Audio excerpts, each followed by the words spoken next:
Hello guys, welcome to my cooking video. Ito pala yung aking niluto guys, sinaing na tulingan. Ayan, masarap ang sinaing na tulingan guys. Nakabili ako dito sa palengke ng 2 kilo to guys. Of course, lilinisan muna natin to, tanggalin ang bitok at hasang at yung buntot guys. Tinatanggal ito, ayan. Pagkatapos nating malinisan lahat guys, ayan, i-slice naman natin dito sa batok ng isda guys. Ipa-flat lang natin siya. Ganyan, ayan guys, lahat, ganyan. Pagkatapos natin ma-flat lahat guys ay lalagyan naman natin ito siya ng asin. Ayan. Para manot ng lasa ng asin. At naglagay din ako dito ng kamyas guys. Fresh na kamyas guys ang ating ilalagay. Pwede ring dried. Ayan. Ilalagay lang natin sa ilalim ng pressure cooker.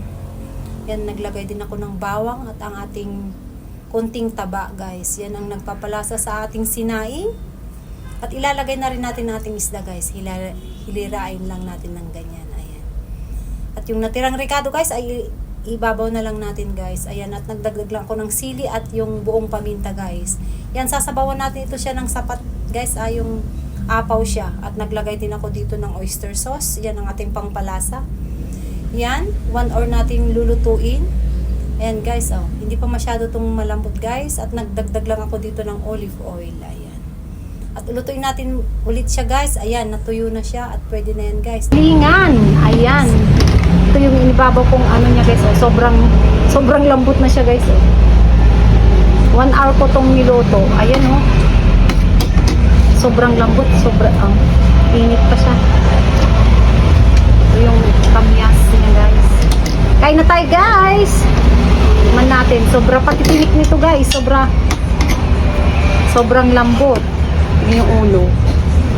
Pag melt na sa mouth mo yung ulo, pwede na ito kainin lahat. Lambot.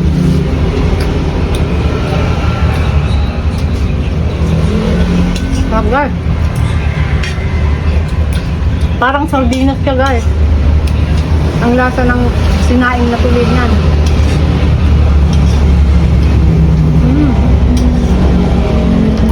Sarap talaga. Itong ulo niya.